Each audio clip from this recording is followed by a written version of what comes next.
નમસ્કાર દર્શક મિત્રો, હું છું જીનલ અને આપનું સ્વાગત છે આપના મનપસંદ કાર્યક્રમ ગુડ મોર્નિંગ ગુજરાતમાં. આપણે રોજ કોઈક નવા અતિથિ સાથે ઘણી બધી વાતો કરીએ છીએ અને આજે આપણી સાથે જે ઉપસ્થિત છે ને એ થોડા ખાસ મહેમાન છે. હવે આજના જે મહેમાન છે ને એમના પર સ્વરની દેવી માં સરસ્વતીની કૃપા છે. એમના હૈયે ભગવાન શ્રી રામ વસ્યા છે અને એમનો કંઠ જાણે અલૌકિક બ્રહ્માંડમાં એક નાદ છે. એમણે ઘણા વર્ષોથી લોકોને પોતાના સુરીલા કંઠના દીવાના બનાવ્યા છે અને ચોક્કસથી આજે તમે એમને સાંભળશો તો તમે પણ એમના કંઠના દીવાના બની જવાના છો. તો હવે વધારે વાર ન કરતા આવો સ્વાગત કરીએ આપણા આજના અતિથિ રાજ ગઢવીનું, કે જે ફોક સિંગર છે અને ખૂબ જાણીતા અને લોકલાડીલા છે. રાજ, તમારું ખૂબ ખૂબ સ્વાગત છે અમારા કાર્યક્રમ ગુડ મોર્નિંગ ગુજરાતમાં. ધન્યવાદ. રાજ, મેં તમારા વખાણ કર્યા, તમારો ઇન્ટ્રો આપ્યો એમાં જ કીધું કે ભાઈ તમારો જે કંઠ છે ને એને ઘણા લોકોને દીવાના બનાવ્યા છે. તો હવે આપણી આ સરસ મજાની સવાર છે અને ઘણા બધા દર્શકો આપણી સાથે જોડાયેલા છે. તો આપણે જે આ કાર્યક્રમ છે એની શરૂઆત જ તમારા સુરીલા કંઠથી કરીએ તો તમારું એક ખૂબ લોકપ્રિય ગીત અલખનું આંગણું ગિરનાર એ ઘણા બધા દર્શકોએ સાંભળ્યું હશે, પરંતુ તમારી આ સવારને સંગીતમય બનાવવા માટે આપણે રાજ પાસેથી પહેલા એ સોંગ સાંભળીશું અને પછી જ આગળની વાતો કરીએ. તો રાજ, પ્લીઝ. જી, ગુડ મોર્નિંગ ગુજરાતના સર્વે શ્રોતાગણોને મારા નમસ્કાર, જય માતાજીને સુપ્રભાત. ખૂબ પ્રચલિત સોંગ છે અને મારા દિલની નજીક છે. ગિરનારથી જ આવ્યો છું, જુનાગઢથી, એટલે એ સોંગથી આપણે શરૂઆત કરીએ. જી. છે સોરઠનો શણગાર, ગુર્જરી ધરા કેરો ધબકાર, જેનો મહિમા છે અપરંપાર, શિખર પર દત્ત તણો દરબાર, અલખનું આંગણિયું ગિરનાર, અલખનું આંગણિયું ગિરનાર. એ અલખનું આંગણિયું ગિરનાર, ભવે હરદત્ત તણો દરબાર, અલખનું આંગણિયું ગિરનાર. વાહ, તમે અમારા બધાની સવાર છે અને સંગીતમય બનાવી દીધી અને કદાચ મને એવું લાગે છે કે આ સાંભળ્યા પછી આપણા જે દર્શકો છે એમને એકવાર તો ગિરનાર જવાનું ચોક્કસથી મન થઈ જશે. અને હવે આપણે રાજને જ પૂછીએ, કારણ કે એ તો ગિરનારના છે જ. ગિરનાર આપણને ખબર છે કે કેટલી પવિત્ર ભૂમિ છે, ત્યાંનું વાતાવરણ જે છે, આપણે ત્યાં પ્રવેશીએ ને એક અલૌકિક આનંદની અનુભૂતિ આપણને થાય છે. અને રાજ તો ત્યાં જન્મ્યા છે અને ત્યાં કદાચ ઉછર્યા પણ છે. તો તમારી જે શરૂઆતની જર્ની છે એના વિશે રાજ વાત કરશો. જી, મારો જન્મ જુનાગઢમાં જ છે, ગિરનારની ભૂમિ ઉપર.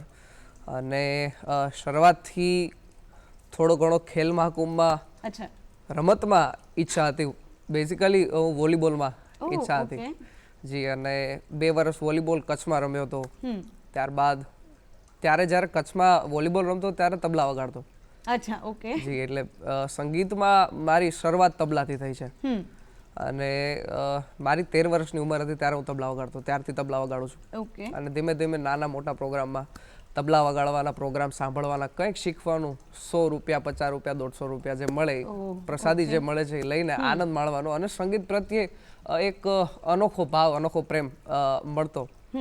એટલે ધીમે ધીમે ધીમે તબલા વગાડવામાં. ત્યારબાદ ખેલમાં કુંભમાં ગયો, ત્યાં વોલીબોલ રમતા રમતા એક માતાજીએ કાંઈ વિચાર એવો આપ્યો કે ભાઈ આવા કાંઈ દડા ઉછાળવાનું કાંઈ કામ કરવું નથી, જે સંગીતનું માતાજીએ આશીર્વાદ આપ્યા છે એમાં જ કંઈક આગળ વધવું છે. તો પપ્પાને વાત કરીને ત્યારબાદ ખેલ મહાકુંભમાંથી પાછા જુનાગઢ આવ્યા અને મા બાપના આશીર્વાદથી, માતાજીના આશીર્વાદથી પછી હાર્મોનિયમ બધું કુદરતી જ શીખેલા છીએ. કોઈ પણ પ્રકારનું કઈ જ્ઞાન લીધું નથી ક્યાંથી. ઓકે, એટલે તમે કોઈ પ્રોફેશનલ તાલીમ નથી લીધી? જી, કોઈ પણ પ્રકારની તાલીમ લીધી નથી. બધું મા બાપના આશીર્વાદથી અને થોડી ઘણી જે કરમ જે આપણે કહેવાય, જે મહેનત કરવાની હોય છે, થોડી ઘણી મહેનત કરીને જે મળ્યું છે એ જ બધું.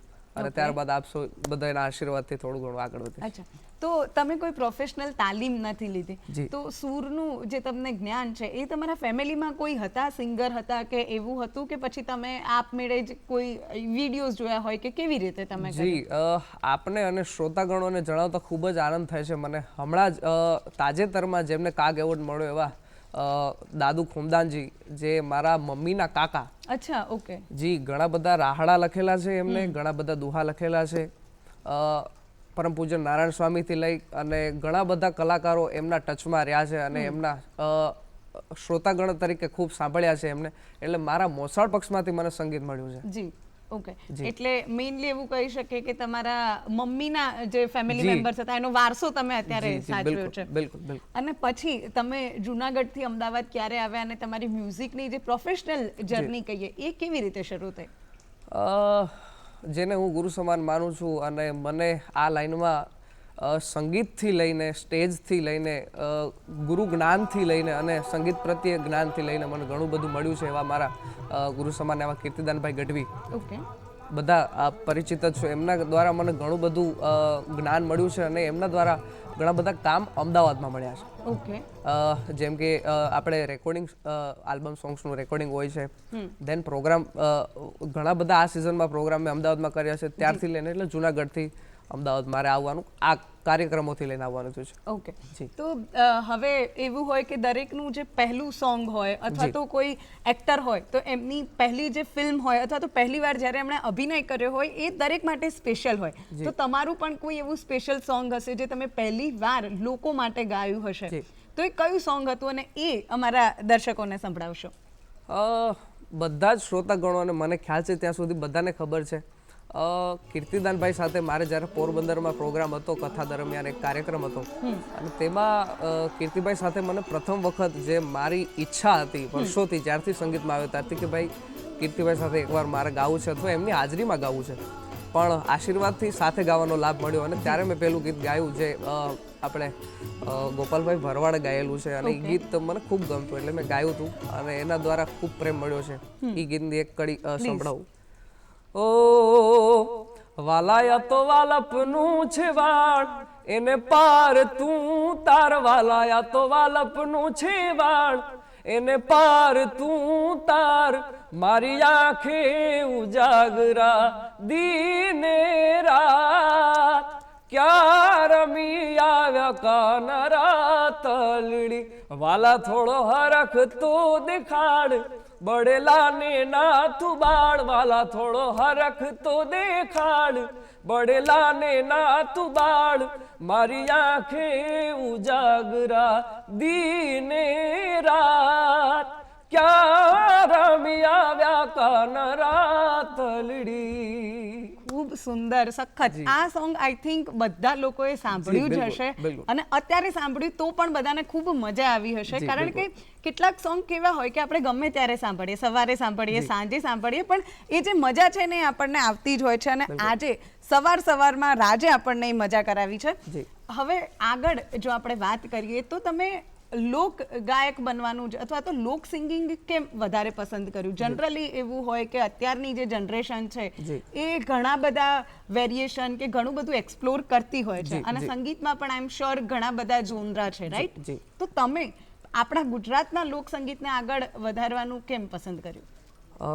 બેઝિકલી બાય કાસ્ટ હું ગઢવી છું, ચારણ છું, એટલે તમે જેમ પહેલા વાત કરી શરૂઆતમાં ઇન્ટ્રોડક્શન ટાઈમે કે ભાઈ સરસ્વતીની જેમની ઉપર કૃપા છે અને અમારી ઉપર વર્ષોથી આદિકાળથી કૃપા આલી આવે છે અને એ કૃપા ગઢવીમાં ઘણા બધા કલાકારો હોય છે પણ જે આશીર્વાદથી જે મળે છે અને એને આગળ વધારવું એક કરમ હોય છે, એક ધર્મ હોય છે. એ સમજી આપણી લોક સંસ્કૃતિ છે, આપણું જે ધરોહર છે એને જાળવવા માટેની ઘણી બધી મહેનતો કરવા માટે એટલે મેં આ સિલેક્ટ કર્યું અને એવી મહેનત કરી કે ભાઈ આપણો સ્વર છે, આપણું જે ગુજરાતી જે સંસ્કૃતિ આપણી છે એમને ઠેક ઠેકાણે ખૂણે ખૂણે પહોંચાડી અને આપણી ધરોહર આપણે વધારી એવો ભાવ સાથે મેં શરૂઆત કરી. જી, હવે તમે જ કીધું કે ભાઈ તમે ગઢવી છો અને ગઢવીઓને વરદાન હોય છે માં સરસ્વતીનું અને લગભગ આપણે બધા જાણીએ છીએ કે ગઢવી કુળના જો વ્યક્તિ હોય તો એમનો અવાજ તો ખૂબ સુંદર હોય જ, પણ કેવું હોય કે દરેક સિક્કાની બે બાજુ હોય, રાઈટ? તો હવે આ જ વસ્તુ અથવા તો આ જ સરનેમના કારણે તમારે ક્યારેય આમ ચેલેન્જ ફેસ કરવા પડ્યા છે અથવા તો તમને એવું થયું છે કે યાર ઘણા બધા લોકો એવા છે કે જે ખૂબ એક માઇલસ્ટોન એ લોકોએ સેટ કર્યો છે, જેમ કે કીર્તિદાન ગઢવીનું નામ આપણે લઈ લઈએ તો એમને એક માઇલસ્ટોન સેટ કર્યો છે, દેશ વિદેશમાં એમનું નામ છે. તો આ સરનેમને સાચવવાનું અથવા તો એનો જે વારસો છે એને સાચવવાનું તમને એવું ક્યારેય ફીલ થયું છે કે હું અપ ટુ ધ માર્ક પહોંચી શકીશ કે નહીં પહોંચી શકીશ? આ ફિયરનો સામનો તમે ક્યારેય કર્યો છે? જી, સામનો એવી રીતનો કર્યો છે કે શરૂઆતમાં મારા કરિયરમાં સંગીતની લાઈનમાં મને આગળ વધારવા માટે મારા પપ્પાનો ખૂબ મોટો ફાળો રહ્યો છે, કારણ કે 5 વર્ષ તો હું ખાલી સાંભળવા માટે ગયો છું પ્રોગ્રામમાં. હું ગાતો તો છતાં બી પપ્પા મને 5 વર્ષ માટે બધા પ્રોગ્રામ આપણા સારા બધા કલાકારો છે, કારણ કે હું અત્યારે નામ લઈશ તો આપણું આઈ થિંક જે ઇન્ટરવ્યુ જે છે આપણો સુપ્રભાત આખી એમાં હોઈ જશે. જી, એટલા કલાકારોને મેં સાંભળેલા છે અને માત્ર સાંભળવા માટે ગયો છું. અચ્છા. સારા કલાકારો જે વડીલ છે એમણે ગાવા માટે કહ્યું તો બી મેં ગાયું નથી, માત્ર સાંભળવા માટે ગયું છું. અને સાંભળીને ઘણું બધા એક્સપિરિયન્સ કર્યા છે, ઘણા બધા અનુભવ કર્યા છે જે સંગીતને અનુલક્ષીને છે. એટલે જે તમે જે પ્રમાણે કહેવા માંગો છો એ પ્રમાણે કોઈ પ્રોબ્લેમ એવો પડતો નથી, કારણ કે અનુભવ એવો એટલો કરાવ્યો છે માતાજીની કૃપાથી. એટલે ગઢવી છે એટલે ગઢવી પ્રમાણે ભાઈ ગઢવીમાં શું આવે છે, એક મર્યાદા હોય છે જી, એક માન મર્યાદા હોય છે. એ પ્રમાણે બધું ધ્યાનમાં રાખીને માતાજીના આશીર્વાદથી થોડું ઘણું જે શ્રોતાગણોને ગમે છે, જે અમને ગમે છે, એ સંભળાવતા ધીમે ધીમે આપણી સંસ્કૃતિને આગળ વધારી રહ્યા છો. રાઈટ. હવે તમે કીધું કે તમે ઘણા બધા આર્ટિસ્ટને સાંભળ્યા છે, રાઈટ? તો તમારું સૌથી ફેવરેટ આર્ટિસ્ટ કયા, અને એનું કોઈ સોંગ, એમણે ગાયેલું કોઈ ગીત જે હોય એ તમે રજૂ કરશો? તમને બેઝિકલી મારી શરૂઆતની વાત કરું ત્યારે હું સાંભળતો સ્વર્ગસ્થ કહેતા જીવ ન ચાલે એવા લક્ષ્મણ બાપુ બારોટ, એમને ખૂબ સાંભળ્યા મેં, ખૂબ. અને એમનું મારું પ્રિય ભજન છે, એમની એક કડી સંભળાવું. પ્રભાત છે એટલે પ્રભાતનું જ એક ભજન છે, સંભળાવું દ્વારકાધીશનું. ઓ મથુરાના રાજા થયા છો, ગોવાળોને ભૂલી ગયા છો. મથુરાના રાજા થયા છો, ગોવાળોને ભૂલી ગયા છો. માને તીને મોલે ગયા છો રે. હે ઓ દાજી એ મારા વાલાને વડીને કેજો રે. માને તો મનાવી લેજો રે. હે ઓ દાજી એ મારા વાલાને વડીને કેજો રે. વાહ, આઈ થિંક લોકગીતો તો આપણે સાંભળવાના જ છીએ, પણ મને એવું લાગે છે કે ભક્તિ રસમાં પણ કદાચ આ શો પતે ત્યાં સુધી આપણે તરબોળ થઈ જવાના છીએ. બિલકુલ. હવે આ તો એવું થયું કે તમને કયા વ્યક્તિનું, કયા આર્ટિસ્ટ ગમતા હતા ને એનું સોંગ તમે ગાયું. હવે દરેક આર્ટિસ્ટનું પોતાનું પણ એક એવું હોય કે કેવું, તમે કોઈ સોંગ જ્યારે રિલીઝ કરતા હશો અથવા તો લોકો સમક્ષ એને મૂકતા હશો તો એ કેવું થાય કે તમારું એક બેબી કહી શકાય, કે તમારું બાળક કહી શકાય. અને દરેક જે પેરેન્ટ્સ હોય છે એમને પોતાના બાળકથી અઢળક પ્રેમ હોય, પણ એકાદ બાળક એવું હોય કે જેનાથી 2% વધારે પ્રેમ હોય. તો અત્યાર સુધીમાં તમે જેટલા બી તમારા સોંગ રિલીઝ કર્યા છે અથવા તો તમે સ્ટેજ પર ગાયા છે, એમાંથી તમારું સૌથી મનગમતું સોંગ કયું છે? જી, આ વાત કહેતા ખૂબ આનંદ થાય છે. મેં તમને પહેલા વાત કરી એમ આપણી સંસ્કૃતિને આગળ વધારવાના આ પ્રયાસ છે, અને એ પ્રયાસમાંનું એક સોંગ જે મને ખૂબ ગમે છે કૃષ્ણ પરમાત્માનું છે, ખૂબ જૂનું છે અને એ મેં રિલીઝ કરેલું છું ને મારા દિલની બહુ નજીક છે ને મને ખૂબ ગમે છે. એની એક કડી સંભળાવું તમને. એક કડી નહીં, વધારે સંભળાવો. બિલકુલ. આજે આનંદ જ કરાવવાનો છે સૌને. ઓ મારે કૃષ્ણ જોયા ના કોડ સૈયાર હાલો ને. મારે કૃષ્ણ જોયા ના કોડ સૈયાર હાલો ને. માતા ઉમિયાને લાગુ પાય સૈયાર હાલો ને. મારે માધવ મળવાના મોહ સૈયાર હાલો ને. આ ગીતની પાછળની વાત છે, આમાં ભોળાનાથનો ભાવ છે, આમાં કૃષ્ણ પરમાત્માનો ભાવ છે, આમાં રાધા અને કૃષ્ણનો ભાવ છે. કારણ કે ભોળોનાથ ગાય છે કે મારા કૃષ્ણ ને જે રાસ રમે છે એ જોવા માટે જવું છે, એટલે ગોપી બનીને જે ભોળોનાથ જાય છે ત્યારનું આ ગીત લખાયેલું છે. વાહ. અને આવી જ કદાચ તમારા ઘણા બધા સોંગની બેક સ્ટોરીઝ હશે, રાઈટ? તો હવે તમારું રિસેન્ટ એક સોંગ રિલીઝ થયું છે, વહેલા વાલમ આવજો, રાઈટ? મેં એ સોંગ સાંભળ્યું છે, પરંતુ કદાચ આપણા દર્શકોએ એ સોંગ નહીં સાંભળ્યું હોય, તો પહેલા તો તમે એ સોંગ અમને સંભળાવો અને પછી એની બેક સ્ટોરી શું છે એ પણ તમે કહેશો. શ્યોર. સોંગ પહેલાની મને બેક સ્ટોરી કહેવાનો આનંદ એટલે થશે કારણ કે અત્યારની જનરેશન જો કે એમાં ઊભી આવી જાઉં છું, પણ મેં વડીલોના મુખેથી સાંભળેલું છે એટલે મને આ ગીતની પાછળનો જે મરમ છે મને ખ્યાલ છે.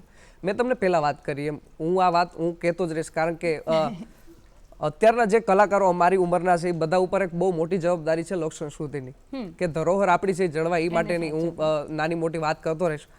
કે આ જે ગીત છે વેલા વાલમ આવજો, હકીકતમાં ટાઇટલ ઈ નથી.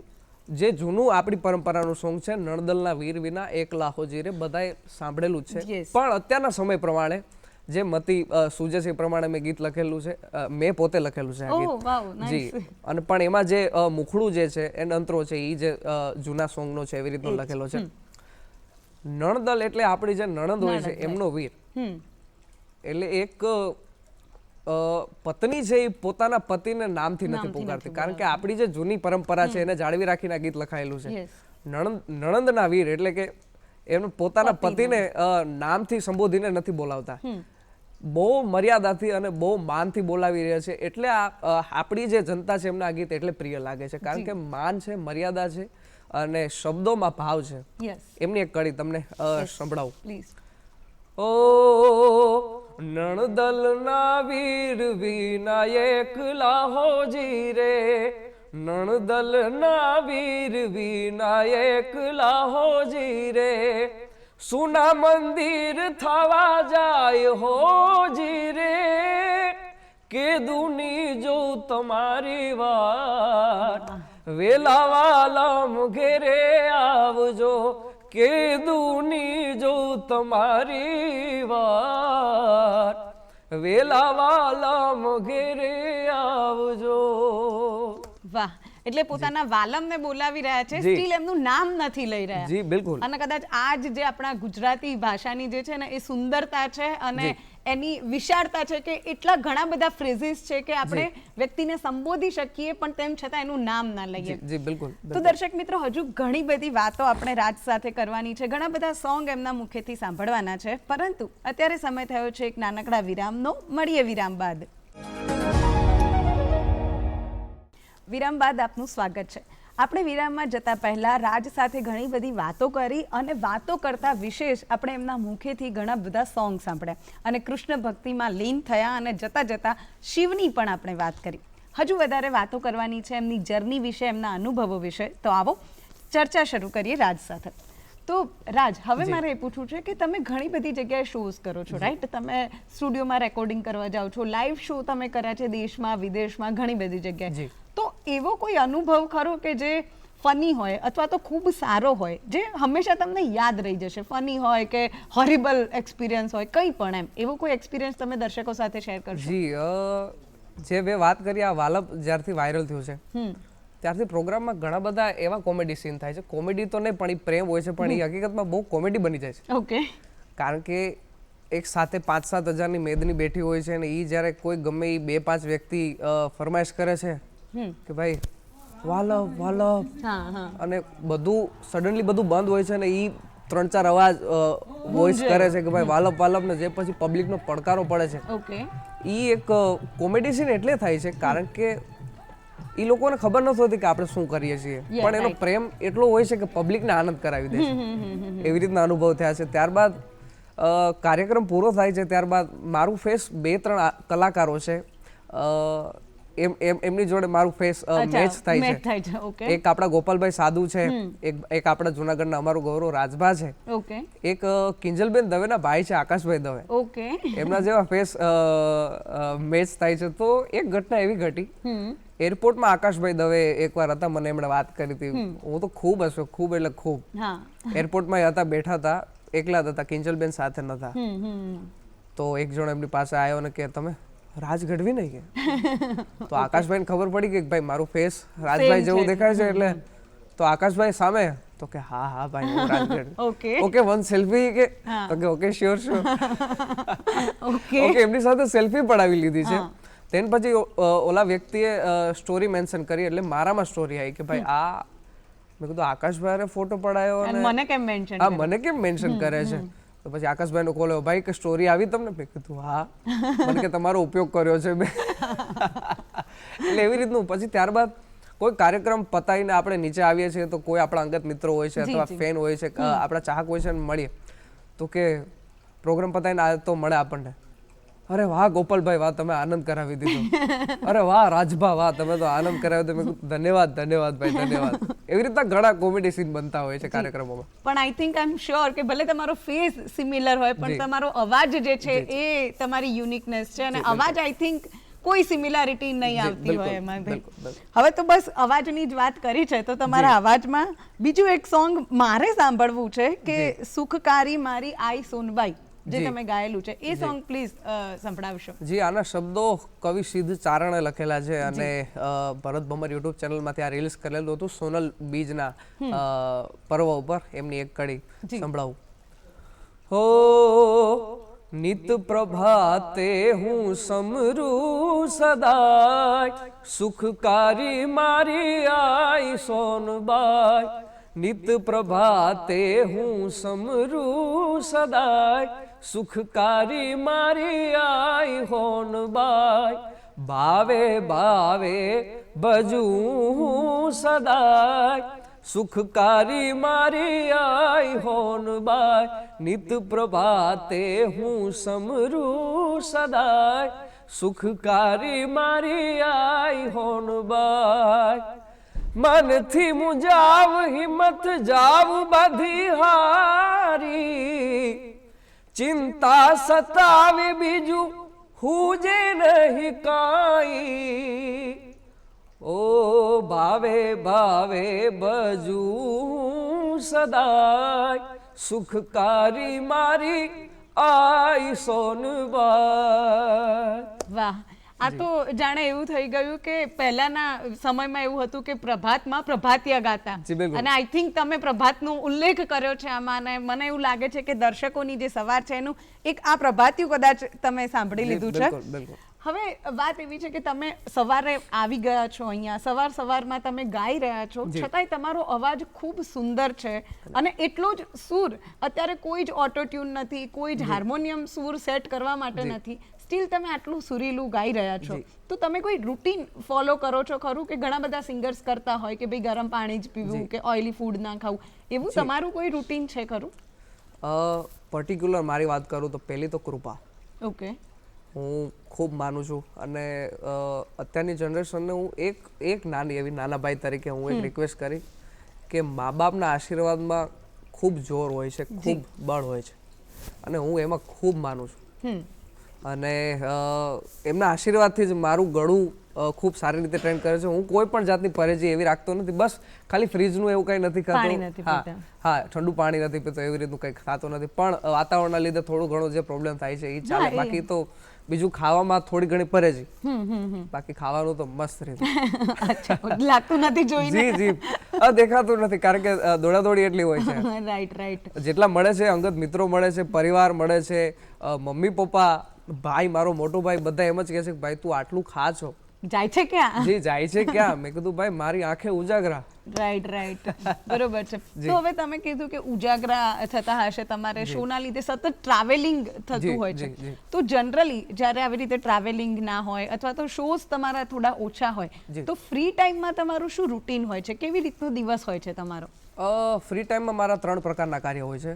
એક તો પહેલું કાર્ય મારો રિયાઝ, બીજું કાર્ય હું મમ્મી પપ્પા સાથે, દાદાબા સાથે ને ભાઈ સાથે બેસીને પરિવાર સાથે ટાઈમ સ્પેન્ડ કરું છું. અને ટાઈમ કારણ કે મળતો નથી હોતો કલાકારને ટાઈમ. કલાકારની લાઈફમાં એક કલાકારનો પ્રોબ્લેમ હોય છે, કલાકારના પરિવારમાં કોઈ પણ નાનો મોટો પ્રસંગ હોય છે, તારીખ લીધેલી હોય છે તો એ પ્રસંગને એમાં હાજરી નથી દઈ શકતો, પરિવાર સાથે પોતાનો સમય નથી વિતાવી શકતો. 40-45 વર્ષનો કલાકાર હોય છે, એમનો દીકરો ક્યારે મોટો થઈ જાય છે કલાકારને ખબર નથી હોતી. આવી ઘટનાઓ ઘટે છે. એટલે ફ્રી ટાઈમમાં હું મારા પરિવાર સાથે ટાઈમ સ્પેન્ડ કરું છું, રિયાઝ કરું છું, અને કોઈ વાર મૂવી જોવાનો શોખ ખરો એટલે મૂવી જોઉં છું, અને સંગીતમાં નાનું મોટું સંશોધન ચાલુ હોય છે. તો હવે મૂવી તમે જુઓ છો તો ગુજરાતી જુઓ છો કે હિન્દી મૂવીઝ કે કોઈ બી એમ એવી કોઈ પર્ટિક્યુલર ચોઇસ ખરી તમારી? નહીં, પર્ટિક્યુલર નહીં, જે ચાલુ હોય એ જોઈ લેવાની. ઓકે. તો હવે મૂવી પરથી તમને એવી ઈચ્છા ખરી કે તમારે પ્લેબેક સિંગિંગમાં આગળ વધવું છે અથવા વધશો ખરા ફ્યુચરમાં? જો કદાચ તમને ઓફર મળે તો તમે કરો ખરા પ્લેબેક સિંગિંગ? ઓફર મળશે તો હું શ્યોર જઈશ, કારણ કે એક માધ્યમ છે આપણી સંસ્કૃતિને આગળ વધારવાનું. જી જી જે આપણી ગુજરાતી ઇન્ડસ્ટ્રી છે, હું તમને એક ઉદાહરણ આપું છું. પ્રભાત જ છે આપણે, અને કૃષ્ણ સદા સહાય તે લાલો ફિલ્મ જે આપણે આવ્યું, રાઈટ, 125 કરોડ માથેની જે એમણે વ્યવસાય કર્યો છે, વ્યવસાય દૂરની વાત છે, પણ કૃષ્ણ પરમાત્માની કૃપા શું કહેવાય, ઈ આપણી ગુજરાતી પરંપરા. એમાં આપણા ઘણા બધા આપણા કલાકારોએ સોંગ આપ્યા છે, અને આપણા બધા જે એક્ટર છે એમાં બધાએ ખૂબ સારી રીતે આખું નિભાવ્યું છે મૂવી, અને એવી રીતે આપણી પરંપરાને આગળ વધારી છે. ક્યાં ક્યાં ઠેઠ ઠેકાણે આપણા ગુજરાતીઓ હશે તે તેમને પોગાડી છે. એટલે એવી રીતના પ્લેબેક સિંગર તરીકે મને જો ઓફર આવશે તો હું શ્યોર એને આગળ વધારવામાં હું પૂરી કોશિશ કરીશ. તો તમારું કોઈ ગમતું હિન્દી સોંગ હોય અને એ જો તમે ગાવા ઈચ્છો તો? જી, મને જે ગમે છે એ એક હિન્દી ગીત મારું પ્રિય છે, એ સંભળાવું એક કરી. हो कोई किसी को चाहे तो क्यों गुनाह समझते हैं लोग, कोई किसी के खातिर तड़पे अगर तो हंसते हैं लोग, बेगाना आलम है सारा, यहाँ तो कोई हमारा दर्द नहीं पहचाने हैं, पत्ता पत्ता बूटा बूटा हाल हमारा जाने हैं, पत्ता पत्ता बूटा बूटा हाल हमारा जाने हैं, पत्ता पत्ता. વાહ, મને એવું લાગે છે કે થોડાક જ સમયમાં તમને ઓફર આવી જશે. હવે હિન્દી તો આપણે સાંભળી લીધું, પણ આપણી જે લોક સંસ્કૃતિ છે એનું એક ખૂબ સુંદર સોંગ છે અમે મૈયારા, એ જો તમે તમારા અવાજમાં અમને સંભળાવો તો. જી જી, પાકું. મારું ખૂબ પ્રિય, કારણ કે જેટલા પણ આપણી સંસ્કૃતિના જૂના લોકગીતો છે મારા દિલની ખૂબ નજીક છે. એનું કારણ છે તમે જોઈ શકો તો ખૂબ સારા કમ્પોઝિશન છે, અને શબ્દોથી લઈને કમ્પોઝિશનથી લઈને ભાવથી લઈને ખૂબ પ્રેમ આપ્યો છે, એટલે ખૂબ નજીક મારા ગમતા છે. એટલે હો અમે મયારા રે એવા લાગો કુડ ગામના, અમે મયારા રે એવા લાગો કુડ ગામના, મારે મહી વેચવાને જાવા મૈયારા રે એવા લાગો કુડ ગામના, અમે મૈયારા રે એવા લાગો કુડ ગામના. ખૂબ સુંદર, આભાર તમારો આટલું સુરીલું સોંગ અમને સંભળાવવા માટે. હવે જો આગળ હું વાત કરું તો દરેક વ્યક્તિનું એવું હોય કે કેવું હોય, કોઈક આદર્શ હોય એમના, એક આઈડલ હોય, અથવા તો એવું વ્યક્તિ હોય, દરેક આર્ટિસ્ટને એવું હોય કે યાર મારે છે ને જિંદગીમાં આમની જોડે તો ચોક્કસથી કામ કરવું છે, અને જો આમની જોડે કામ કરવા મળી જાય ને તો જન્મ સફળ થઈ ગયો, એવું ઘણા બધાની ઈચ્છા હોય. તો તમારા ફેવરેટ એવા આર્ટિસ્ટ કોણ છે, અથવા તો તમને એવા કયા આર્ટિસ્ટ છે અત્યારે, હિન્દી સિંગર હોય કે ગુજરાતી હોય, કે એમની સાથે કામ કરવાની ખૂબ ઈચ્છા છે? જી, જે મારી ઈચ્છા હતી જણાવતા ખૂબ આનંદ થાય છે કે મારી ઈચ્છા પૂર્ણ થઈ ગઈ. અચ્છા, ઓકે. જી, મારી એક જ ઈચ્છા હતી જ્યારથી હું સંગીતની દુનિયામાં જ્યારથી હું આવ્યો છું ત્યારથી, જેમ પહેલા વાત કરી, જે પહેલા તબલા વગાડતો, અને તબલા વગાડતો ત્યારે હું જે વ્યક્તિને સાંભળીને તબલા વગાડતો, ગાવાનું શીખ્યું ત્યારે જે વ્યક્તિને સાંભળીને ગાતા શીખ્યું, અને અત્યારે જે હું સ્ટેજ ઉપર ગાઉં છું, અથવા દાંડિયામાં ગાઉં છું, અથવા અર્બન ડાયરામાં ગાઉં છું, જેમને સાંભળીને હું મારી રીતે હું કોશિશ કરતો હોઉં છું. મારા આઈડલ છે ને મારા મોટા ભાઈ સમાન છે, મારું ખૂબ રાખે છે, કીર્તિદાનભાઈ. ઓકે. જી, એમની સાથે મારી પહેલેથી જ હકીકતમાં તો મારા પરિવારની બી ઈચ્છા કે ભાઈ કીર્તિભાઈ સાથે કામ કરવા, મારો દીકરો એકવાર વાણી પવિત્ર કરવાનો લાભ મળે એમની સાથે, એટલે મારી ઈચ્છા હતી પૂર્ણ થઈ ગઈ. ઓકે, તો તમે કેટલી વાર કીર્તિદાનભાઈ સાથે કામ કર્યું છે? જી, કામ તો 15-20 વાર કર્યું છે, ઓહ, વાવ. પણ સાથે ગાવાનો લાભ મને 6-7 વાર મળ્યો 6-7 વાર જી. અને જ્યારે જ્યારે ગાયું છે ત્યારે ગુરુને લક્ષમાં રાખીને, કીર્તિભાઈને લક્ષમાં રાખીને, એમને રાજી કરીને મેં ટ્રાય કરી છે ગાવાની, એમની સાથે જુગલબંધીમાં ગાવાની કોશિશ કરી વાવ. છે. તો હવે આવી રીતે તમારે જ્યારે સિચ્યુએશન હોય કે ભાઈ કીર્તિદાન ગઢવીને તમે પોતાના ગુરુ માનો છો, અથવા એ કીર્તિદાનભાઈ એટલે લોક સંગીતનું બીજું નામ, જી જી બિલકુલ, કે આપણને એવું હોય કે એ જ્યારે સ્ટેજ પર આવે ને તો ઓડિયન્સમાં કોઈ પણ એક વ્યક્તિ એવું ના હોય કે જે ઝૂમતું ના હોય.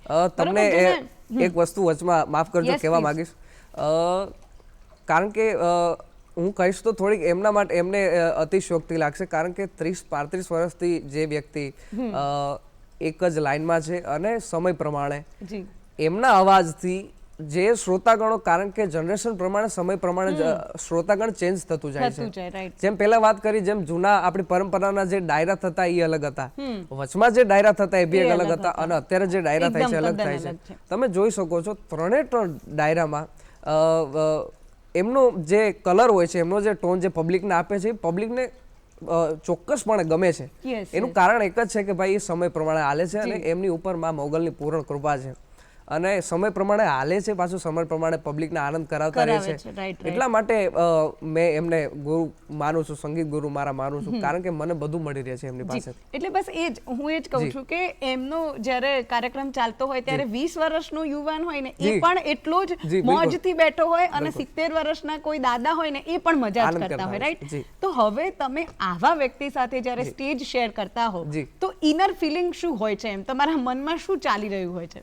જી, મારા જેવા બધા કલાકારોને હું આ કહેવા માંગીશ, અને હું આ વસ્તુ માનું છું, આ વસ્તુમાં માનું છું, અને આ વસ્તુ હું પોતે એનું પાલન કરું છું કે તમારા વડીલ કલાકાર જે કોઈ હોય છે એમને લક્ષમાં રાખીને, જો તમે એમની સાથે કાર્યક્રમમાં છો તો એને લક્ષમાં રાખીને તમે ગાયન પીરશો, અને એમને લક્ષમાં રાખીને, એમને રાજી કરીને, કારણ કે એમનું દિલ દુભાય તો એનાથી મોટું પાપ મોટું બીજું કોઈ હોતું નથી. કારણ કે જેને તમે આઈડલ માનો છો એમની આગળ જવું એ જ મોટું પાપ છે, એ વિચારવું એ જ મોટું પાપ છે. એટલે એમને લક્ષમાં રાખીને, એમને રાજી કરીને, પબ્લિક શ્રોતાગણોને રાજી કરીને, થોડો ઘણા પબ્લિક રાજી નહીં થાય પણ ગુરુ રાજી રહેશે ને તો આખું જગ રાજી રહેશે. ગુરુ બિન જ્ઞાન ન ઉપજે, ગુરુ બિન મીટે નહીં ભેદ, ગુરુ બિન સંશય ના ટળે, ભલે વાંચો ચારે વેદ. તમે ચારે વેદ વાંચી લો છો પણ તમે ગુરુ તમે લક્ષમાં નથી રાખતા તો એ કોઈ કામનું નથી, કારણ કે તમને જે મળ્યું છે એ ગુરુથી મળ્યું છે. એટલે એમને લક્ષમાં રાખીને તમે જો ગાશો તો હું એ જ વસ્તુ કરું છું કે ભાઈ એમને લક્ષમાં રાખીને પબ્લિકને થોડો ઘણો આનંદ કરાવું છું. જી જી. હવે આપણી પાસે થોડોક જ સમય છે અને મારે 2 સોંગ તમારી જોડે ચોક્કસથી ગવડાવવા છે, એટલે હવે વધારે વાતો નથી કરવી. પહેલું સોંગ મારે જે તમારી જોડે ગવડાવવું છે એ છે આભમાં ઝીણી જબુ કે વીજળી, અને બીજું છે દ્વારિકાનો નાથ. કારણ કે દ્વારકા જે છે એ આખું ગુજરાત જે છે કૃષ્ણના રંગે રંગાયેલું છે, અને હમણાં જ આપણે લાલો ફિલ્મની પણ વાત કરી, તો બસ આ 2 સોંગ તમે ગાઈને સંભળાવો. પહેલા આભમાં ઝીણી જબુ કે વીજળી. જી, એમની એક કડી સંભળાવી દો પ્લીઝ. ઓ કે આભમાં ઝીણી જબુ કે વીજળી રે, એ આભમાં ઝીણી જબુ કે વીજળી રે, હે ઝીણા ઝરમર વર હે મેઘા ગુલાબી, નહીં રે જવા દઉં ચાકરી રે, કે તમને વાલી સરકારોની નોકરી રે, પણ અમને વાલો તમારો જીવ ગુલાબી, નહીં રે જવા દઉં ચાકરી રે વાલા. આભમાં ઝીણી જબુ કે વીજળી રે, દ્વારિકાનો નાથ મારો રાજા રણ છોડશે, એણે મને માયા લગાડી રે, દ્વારિકાનો નાથ મારો રાજા રણ છોડશે, એણે મને માયા લગાડી રે, તમે મને માયા લગાડી મારા વાલા, શ્યામે મને માયા લગાડી રે, સુદામાનો મિત્ર મારો રાજા રણ છોડ છે, એણે મને માયા લગાડી રે. વાહ, ખૂબ સુંદર અને ખૂબ ખૂબ આભાર તમારો. હવે બસ મારે લાસ્ટ ક્વેશ્ચન એટલો તમને પૂછવો છે કે તમે કોઈ તાલીમ નથી લીધી, સ્ટીલ તમે આટલું સરસ ગાઓ છો, રાઈટ? તો હવે મારે એવું પૂછવું છે કે ઘણા બધા દર્શક મિત્રો હશે, ઘણા બધા લોકો હશે જેમને સંગીતમાં આગળ વધવું હશે અથવા તો લોક સંગીતને આગળ લઈ જવું હશે, તો એવા યુવાનોને અથવા તો એવી યુવતીઓ હોય એમને તમે શું એડવાઇસ આપશો? એક તો સવારમાં એડવાઇસ દેવી એટલે એ તો બહુ અઘરી વાત છે, પણ હું કહેવા એટલું જ માંગીશ કે તમે જે વિષય ઉપર છો, તમે જે કાર્ય ઉપર છો, તમને જે ગમે છે, જે આપણે સંગીતની વાત કરી તો આ શ્રોતાગણોમાંથી જેમને સંગીત ગમે છે એમના માટે આ પર્ટિક્યુલર વાત છે કે તમને જે સંગીત ગમે છે, તમને બસ એક જ વસ્તુ કરવાની છે, મહેનત, રિયાઝ અને તમારું લિસનિંગ. એટલે તમે જે સાંભળવાની જે તમારી હોબી છે એ સારી, ખૂબ સારું સંગીત સાંભળો, મહેનત કરો અને એમાં તરબોળ રહેવું પડે, ખૂબ જરૂરી છે. કારણ કે હું કોઈ અતિશોક્તિની વાત નથી, પણ હું લોકડાઉનમાં છેલ્લા 2 વર્ષ મેં રાતથી કરીને સવાર સુધી 9-9, 10-10 કલાક મેં રિયાઝ કરેલા છે. એટલે બસ રિયાઝ કરે એવો રાજ કરે. એટલે રિયાઝથી મોટું કઈ હોતું નથી. અમારે તો સિઝનમાં રિયાઝ થાય છે દરરોજ, કાર્યક્રમોમાં જ રિયાઝ થતા હોય છે. એટલે ઘરે મેં વાત કરી એમ ફ્રી ટાઈમમાં હું રિયાઝ કરતો હોઉં છું ઘરે, બાકી તો કાર્યક્રમોમાં થાય છે. એટલે રિયાઝ કરવો, મહેનત કરવી અને સારું સંગીત સાંભળવું, જેનાથી કરીને તમે સારું શીખી શકો છો. જી. તો દર્શક મિત્રો, રાજે કહ્યું એમ રિયાઝ કરે वो રાજ કરે, અને રાજ જે છે એ આઈ થિંક રિયાઝ કરીને આપણા દિલ પર અને લોકોના મગજમાં રાજ કરી રહ્યા છે, અને આપણી આજની સવાર એમણે ખૂબ સુંદર બનાવી. રાજ, ખૂબ ખૂબ આભાર તમારો. દૂરદર્શનના આંગણે આવ્યા અને આટલું સરસ મજાનું ગાયા તમે, અને આશા છે કે હજુ વધારે સોંગ અમને સાંભળવા મળશે તમારી યુટ્યુબ ચેનલ પર, વિવિધ કાર્યક્રમોમાં, અને તમારો આ સુરીલો સ્વર જે છે એ દેશના ખૂણે ખૂણે અને વિદેશમાં પણ પહોંચતો રહેશે. ખૂબ ખૂબ આભાર આપનો.